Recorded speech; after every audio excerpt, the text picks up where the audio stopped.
உணவுன்னு வரும் பொழுது வயிற்றை முழுமையாக நிரப்பாமல் 60% உணவாலும் 20% நீராலும் மீதி 20% எளிமையாக லேசான அமைப்பு, லேசான உணர்வோடையும் இருக்கணும். வயிறு முழுவதும் நிரப்பப்படக்கூடாது. உண்ணப்படும் பொழுது உணவை ஆழ்ந்து மென்று நொறுங்க தின்பீர்களானால் அவேர்னஸோட சாப்பிட்டீங்கன்னா அளவுக்கு மேல சாப்பிட முடியாது. டிவி பார்த்துட்டோ இல்ல சினிமா பார்த்துட்டோ நியூஸ் பேப்பர் பார்த்துட்டோ கொட்டி கொட்டி மூடனா என்ன பண்றது? எவ்வளவு உள்ள போச்சுன்னே தெரியாது. குப்பை தொட்டி மாதிரி கொட்டி மூடிடுறது. உள்ள வெறுமை அதிகமா இருந்தாதான் என்ன பண்ணுவோம், நாமளும் கொட்டி மூடிடுவோம். அதனாலதான் இந்த டிப்ரெஷன் வந்தா ஆண்கள் எல்லாம் ஊத்தி மூடிடுறது, பெண்கள் எல்லாம் கொட்டி மூடிடுறது. ஆண்கள் என்ன பண்றாங்க, ஊத்தி மூடிடுறார்கள், பெண்கள் கொட்டி மூடுறார்கள். ரெண்டுமே ஒரு விதமான அடிக்ஷன் தான், ரெண்டுமே ஒரு விதமான போதை தான். அளவுக்கு மீறி உண்ணாமலும் முழுமையாக பட்டினி கிடக்காமலும் நாம் ஆழ்ந்த அமைதியோடு தன்னை சமநிலையில் வைத்துக் கொள்வது, தன்னை சமநிலையில் வைத்துக் கொள்வது, இதுதான் நாம் மிகவும் அடிப்படையாக செய்ய வேண்டிய ஒரு சத்தியம். மிகவும் ஆழமாக நாம் செய்ய வேண்டிய வாழ்க்கை முறை. உணவிலும் உறக்கத்திலும் தெளிவை கொண்டு வருவோமானால் நம்முடைய வாழ்க்கையில் ஜீவன் முக்தியின் பல பரிமாணங்களை வெளிப்படுத்துவோம். ஒண்ணுமே வேண்டாம், இந்த ரெண்டு விதிகளை மட்டும், இந்த ரெண்டு சத்தியங்களை மட்டும் உங்க வாழ்க்கையில எடுத்துட்டு வாங்க. அடுத்த 6 மாதத்திற்குள்ளாகவே உங்கள் உடலும் மனமும் மிக உயர்ந்த நிலையை நோக்கி செல்ல ஆரம்பித்துவிடும். உணவிலும் உறக்கத்திலும் தெளிவு எடுத்துட்டு வந்தா குறைந்தபட்சம் 15 நாட்களுக்கு ஒரு முறையாவது ஒரு நாள் முழுவதும் உபவாசம் இருத்தல். அது வயத்துக்கு ரெஸ்ட் கொடுக்கிறது. காலையில சூரியன் உதித்தத்திலிருந்து சூரியன் மறைவது வரை, பிரதோஷத்தன்றோ ஏகாதசி என்றோ ஏதோ ஒரு நாள் அல்லது அமாவாசை பௌர்ணமியிலோ 15 நாட்களுக்கு ஒரு முறை.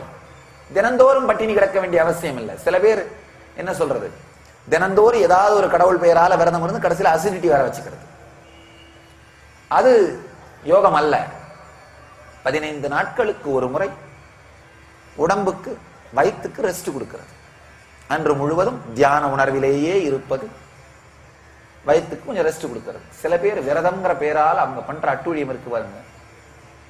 கந்த சஷ்டி விரதம்னு ஆரம்பிப்பார்கள். சாமி, நான் கந்த சஷ்டி விரதம், ஒரு பருக்கை வாயில படாது அரிசி, ஒரு பருக்கை சோறு கூட சாப்பிடுறதே இல்லை சாமி, 6 நாளும். அப்படியாங்கய்யா, ரொம்ப கஷ்டமாச்சு. இல்ல சாமி, எப்பவாவது கொஞ்சம் ஒரு படி பால் 10 பழம் சாப்பிடுறது. காலையில படி பாலை சுண்ட காய்ச்சி ஒரு 10 பழத்தோட சாப்பிடுறேன். மதியானம் கொஞ்சம் ரவா கேசரி கிண்டி சாப்பிடுறது. சாயந்தரம் ஒரு 1/2 லிட்டர் பாதாம் பால் மட்டும் குடிச்சிடுறேன். ராத்திரி ஒரு 4 ரொட்டியும் கொஞ்சம் பன்னீர் மட்டும் சாப்பிடுறேன் சாமி. இது விரதமா?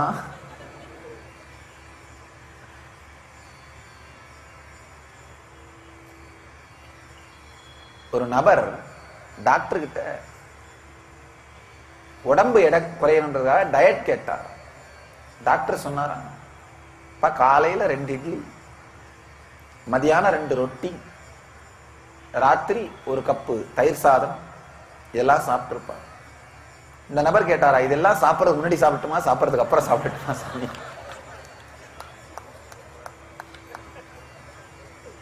இதெல்லாம் சாப்பாட்டுக்கு முன்னாடியா சாப்பாட்டுக்கு பின்னாடியா?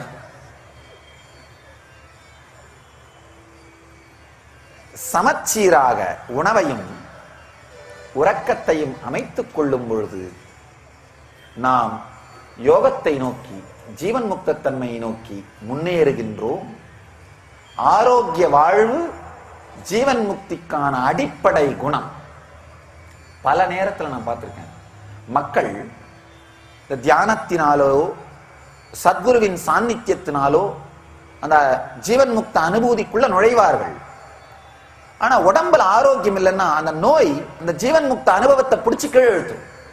அந்த அனுபவத்திலிருந்து அந்த நபரை கீழே பிடிச்சு இழுத்துரும். அதனால நரம்புகளையும் உடலையும் ஆரோக்கியமாக வைத்துக் கொண்டு ஜீவன் முக்திக்காக தயார் செய்து வைப்பது ஒரு முக்கியமான வாழ்க்கையில் செய்ய வேண்டிய செயல். அது நாம் எல்லோரும் செய்தாக வேண்டிய செயல். உணவையும் உறக்கத்தையும் தெளிவாக்குங்கள். நீங்க ஜீவன் முக்த தேடுதல் இருக்கிற தினந்தோறும் தியானம் செய்கிற சாதகர்களாக இருந்தால் 6 மணி நேரத்திற்கு மேல் உறங்காதீர்கள். 6 மணி நேரத்துக்கு குறைவாகவும் உறங்காதீர்கள். 6 மணி நேரம் அப்படிங்கிற ஒரு கட்டுப்பாட்டை வைத்துக் கொள்ளுங்கள். அதே மாதிரி சாதகர்களாக இருந்தால் மிக தெளிவாக ஒரு உடல் லேசா இருக்கிறத உணர்ற மாதிரியே உங்கள் உணவு அமைப்பை வைத்துக் கொள்ளுங்கள். காலை, மதியம், இரவு 3 வேளையுமே உடம்பு லேசா ஃபீல் பண்ணணும். அந்த மாதிரி உங்களுடைய உணவை வைத்துக் கொள்ளுங்கள். உணவு, உறக்கம் இந்த 2ஐயும் மாற்றினீர்களானால் 6 மாதத்திற்குள் உங்களுடைய உடலும் மனதும் மேம்பட்ட நிலைக்கு வந்துவிடும். அதைத்தான் இந்த சூத்திரங்கள் மூலமாக எம்பெருமான் நமக்கு அளிக்கின்றார். இதையும் தாண்டி ஆழமான சில சத்தியங்கள், ஆரோக்கிய வாழ்வை பற்றி இந்த சூத்திரங்களில் சொன்ன பகவான் ஆனந்த வாழ்வுக்குரிய ரகசியங்களை அடுத்த சூத்திரங்களிலே அளிக்கின்றார். அடுத்த சூத்திரங்கள் सर्वभूतस्थमात्मानं सर्वभूतानि चात्मनि ईक्षते योगयुक्तात्मा सर्वत्र समदर्शनः यो मां पश्यति सर्वत्र सर्वं च मयि पश्यति तस्याहं न प्रणश्यामि स च मे न प्रणश्यति.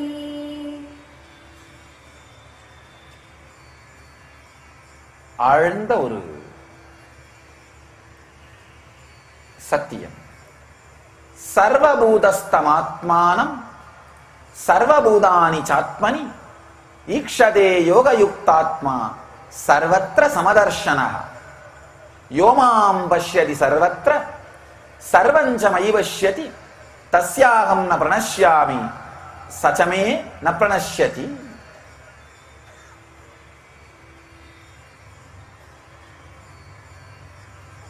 இனிமையான சூத்திரங்கள். எங்கும் நிறைந்த இறை சக்தியில் இரண்டர கலந்த நிலை, எல்லாவற்றிலும் சமநோக்கு உடையவனாக எல்லா சராசரங்களிலும் இருப்பதாக தன்னை எல்லா உயிர்களிடத்தும் எல்லா உயிர்களையும் தன்னிடத்தும் காண்கின்றான். நல்லா புரிஞ்சுக்கோங்க. ஆரோக்கிய வாழ்க்கையிலிருந்து ஆனந்த வாழ்க்கையை நோக்கி பகவான் நம்மை அழைத்து செல்கிறார். யோகத்துல உறுதி பெற்று இருக்கின்ற மனிதன் தன்னை எல்லா உயிர்களிடத்தும் எல்லா உயிர்களிலும் தன்னையும் எல்லா உயிர்களையும் தன்னிடத்தும் உணர்கின்றான். யார் என்னை எல்லாவற்றிலும் அப்படின்னா இறைவன் சொல்றார், தன்னையே எல்லாவற்றிலும் காண்கிறானோ, எல்லாவற்றையும் என்னிடத்தில் காண்கிறானோ, அவனிடமிருந்து நான் மறைவதில்லைன்னு சொல்றார். ஆழமான 2 சத்தியங்கள். முதல்ல உடம்பையும் மனசையும் தயார் செய்கின்ற நுட்பத்தை அளித்தார். இப்போது உணர்வை தயார் செய்கிறார். வெறும் உணவை மட்டும் கட்டுப்படுத்துறதால ஜீவன் முக்தி வந்துராது. ரொம்ப அழகா சங்கரர் சொல்றாரு, வெறும் வாயாலே உண்ணுகிற உணவு மட்டும் ஆகாரம் கிடையாது. காதால சாப்பிடுறது, கண்ணால சாப்பிடுறது, மூக்கால சாப்பிடுறது, உடம்பால சாப்பிடுறது, எல்லா செய்திகளுமே உணவு தான். அப்படின்னா என்ன அர்த்தம்? வெறும் வாயில சாப்பிடுறத மட்டும், ஓ நான் ரொம்ப சுத்த சைவம், வெங்காயம் 3 பச்சை மிளகா மட்டும் கூட சாப்பிட மாட்டேன் அப்படின்னு இருக்கிறது. ஆனா கண்ணால பாக்குறதெல்லாம் கண்டதெல்லாம் பாக்குறது. அப்ப எங்க யோகம் மலர்றது? வாய்ப்பே இல்லை.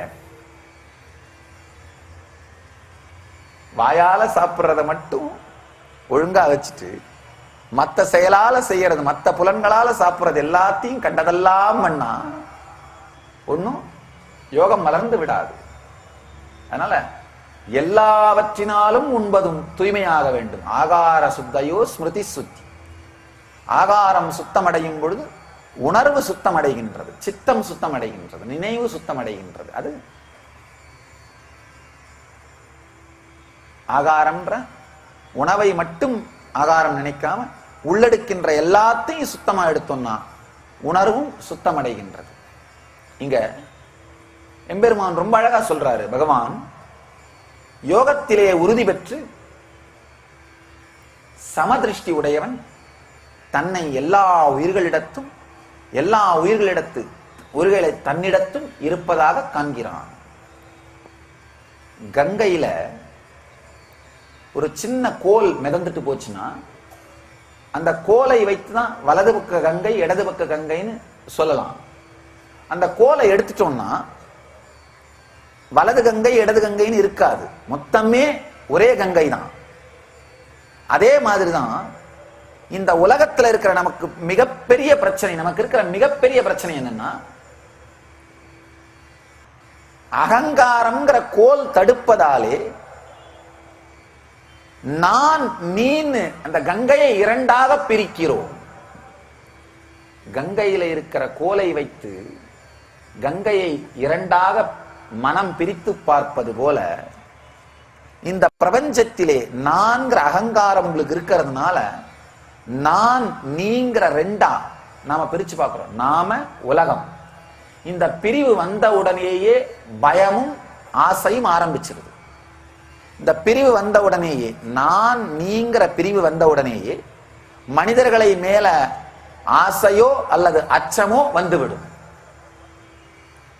இந்த நான் நீங்கிற பிரிவை தாண்டி அந்த கோலை எடுத்தா கங்கை ஒன்னா மாறுற மாதிரி அகங்காரத்தை எடுத்து விட்டோமானால் இந்த பிரபஞ்சமே ஒன்றாக மாறிவிடும்.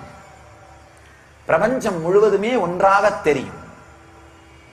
அந்த உணர்வு நிலையைத்தான் ஜீவன் முக்த நிலைன்னு எம்பெருமான் சொல்றார். ஆழ்ந்து புரிந்து கொள்ளுங்கள். நாம் ஆழ்ந்து பார்த்தோமானால் நம்முடைய பர்சனாலிட்டியே வெங்காயம் தான். உரிக்க உரிக்க உரிக்க உள்ள ஒண்ணும் இருக்காது, வெறும் வெங்காயம். உரிச்சி உரிச்சி பார்த்தோம்னா முதல்ல நாம எதை நினைக்கிறோம்? நம்முடைய பல்வேறு பரிமாணங்கள்ல நாம விளையாடுற விளையாட்டுக்கள், இதைத்தான் நாம நினைக்கிறோம். உதாரணத்துக்கு சில பேருக்கு நீங்க அம்மா, சிலருக்கு நீங்க தலைவன், உங்களுடைய தந்தைக்கு நீங்கள் மகன், உங்களுடைய மகனுக்கு நீங்கள் தகப்பன், உங்களுடைய பாஸுக்கு நீங்க ஊழியன், உங்களுடைய ஊழியர்களுக்கு நீங்க தலைவன், சில பேருக்கு அண்ணன், சில பேருக்கு தம்பி, சில பேருக்கு நண்பன், சில பேருக்கு எதிரி. இந்த மாதிரி பல பரிமாணங்களை, பல முகங்களை வைத்துக் கொண்டு விளையாடுகிறீர்கள். யாருகிட்ட எந்த முகம் வேணுமோ அதை காமிக்கிறீங்க. அதனாலதான் நாம தெரிந்து கொள்ள வேண்டிய ஒரு ஆழமான சத்தியம், எங்க எது வேணுமோ அங்க அந்த முகத்தை காட்டி விளையாடுகிறீர்கள். நீங்க பார்க்கலாம் உங்க வாழ்க்கையில உங்களுடைய பாச நோக்கி பேசும்பொழுது இருக்கிற முக அமைப்பு வேற, அடுத்து உங்க ஒர்க்கரை நோக்கி திரும்பும் போது இருக்கிற முக அமைப்பு, மன அமைப்பு வேற. ரெண்டு போன்ல பேசி பார்த்தீங்கன்னா உங்களுக்கே தெரியும். இந்த போன்ல எப்படி பேசுறீங்க, இந்த போன்ல எப்படி பேசுறீங்க. பாஸ்கிட்ட பேசும்பொழுது தொனி எப்படி இருக்கு, வேலைக்காரங்கிட்ட பேசும்பொழுது தொனி எப்படி இருக்கு. உங்களுடைய மனம் அகங்காரத்தை வைத்து விளையாடுவதை பார்க்கலாம். இந்த மாதிரி சமூகம் உங்களுக்கு கொடுத்த பர்சனாலிட்டிஸ் எல்லாம் சேர்ந்துதான் நீங்கன்னு ஒண்ணு நினைக்கிறீங்க. சமூகம் உங்க மேல குத்தின எல்லா முத்திரையும் சேர்ந்துதான் நீங்கன்னு நினைக்கிறீங்க. சமூகம் உங்களை நல்லவன் முத்திரை குத்தினா அதை வாங்கிக்கிறீங்க, கெட்டவன் முத்திரை குத்தினா அதை வாங்கிக்கிறீங்க, உயரமானவன் முத்திரை குத்தினா அதை வாங்கிக்கிறீங்க, அழகானவன் முத்திரை குத்தினா அதை வாங்கிக்கிறீங்க, இல்ல அசிங்கமானவன் முத்திரை குத்தினா அதை வாங்கிக்கிறீங்க. இல்ல இந்த எல்லா முத்திரைகளையும் தொகுத்து தான் நீங்கன்னு உங்களை எதுவா நினைக்கிறீங்களோ அந்த கருத்தை உருவாக்குகிறீர்கள். அந்த கருத்தை வைத்துக் கொண்டு வாழ்க்கையிலே விளையாடுகிறீர்கள். இந்த கருத்தை வைத்துக் கொண்டுதான் உங்கள் வாழ்க்கையின் விளையாட்டு துவங்குகிறது.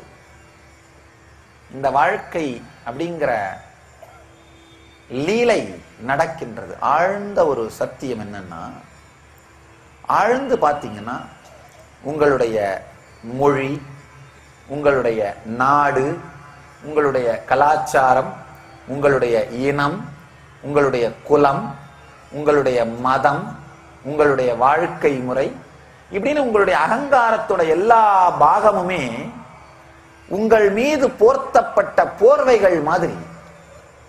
உங்கள் மீது போர்த்தப்பட்ட துணி. சிலதை போர்வைன்னு நினைக்கிறீங்க, சிலத சால்வேன்னு நினைக்கிறீங்க, சிலத உங்க மேல போடப்பட்ட கட்டுன்னு நினைக்கிறீங்க. ஆனா எல்லாமே உங்க மேல போடப்பட்டது. அதனுடைய தன்மையை பொறுத்து சிலதை நீங்க என்ன நினைக்கிறீங்க, இது நமக்கு போட்டிருக்கிற கட்டுப்பா, இந்த கை கால் உடைஞ்சு போனா கட்டு போடுற மாதிரி, இது நமக்கு போட்டிருக்கிற மாவு கட்டு. சிலதை என்ன நினைக்கிறீங்க, இல்ல இல்ல இது நமக்கு போடப்பட்ட சால்வை. சிலது என்ன நினைக்கிறீங்க, இல்ல இல்ல இது நம்ம வசதிக்காக போட்டுக்கிட்ட போர்வை.